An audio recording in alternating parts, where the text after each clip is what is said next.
Nah, selanjutnya ADC. Analog to digital converter adalah perangkat elektronika yang berfungsi untuk mengubah sinyal analog, sinyal kontinu menjadi sinyal digital.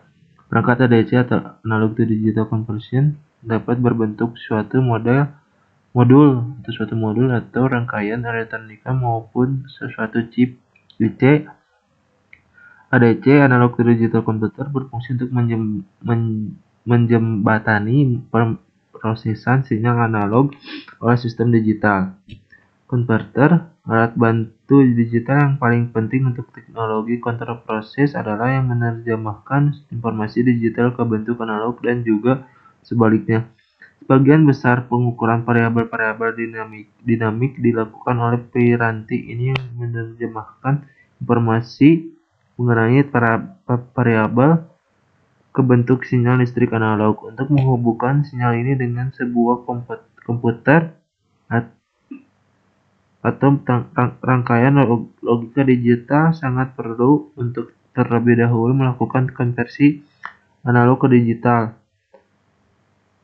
Hal-hal mengenai konversi ini harus diketahui sehingga ada keunikan hubungan antara sinyal analog dan digital. Nah, selanjutnya DAC. Digital to analog converter adalah perangkat elektronika yang berfungsi untuk mengubah sinyal digital diskrit menjadi sinyal analog kontinu. Aplikasi DAC digital to analog converter adalah sebagai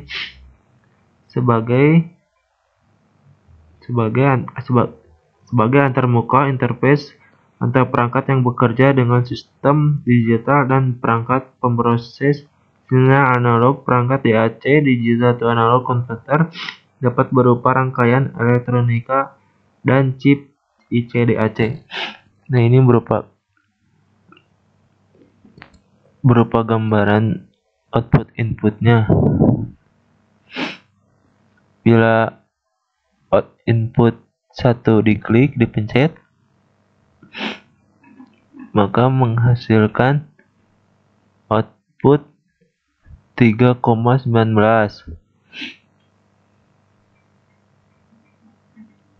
Jika input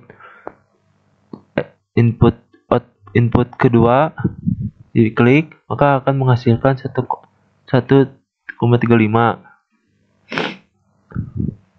Maka jika yang ketiga, input yang ketiga bila diklik maka akan menghasilkan 0,45.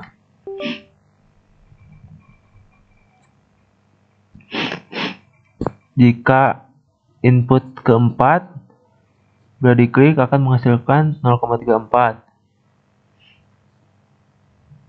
Input kelima bila diklik menghasilkan 0,14.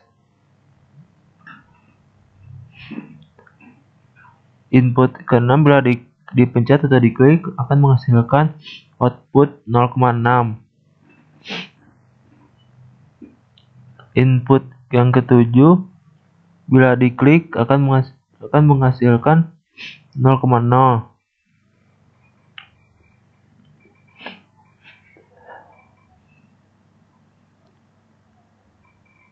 Jika yang input ke-8 kalau diklik akan menghasilkan input 0,0.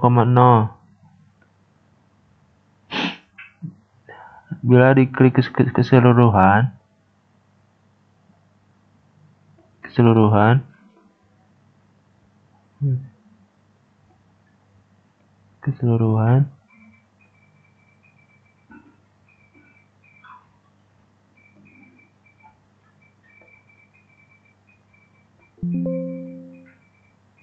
akan menghasilkan 5,000. Sekian dari penjelasan dari saya. Mohon maaf bila ada kesalahan kata atau kesalahan saat saya menjelaskan materi ini. Mohon dimaafkan karena saya masih tahap belajar. Wabillahi taufiq wal hidayah. Wassalamualaikum warahmatullahi wabarakatuh.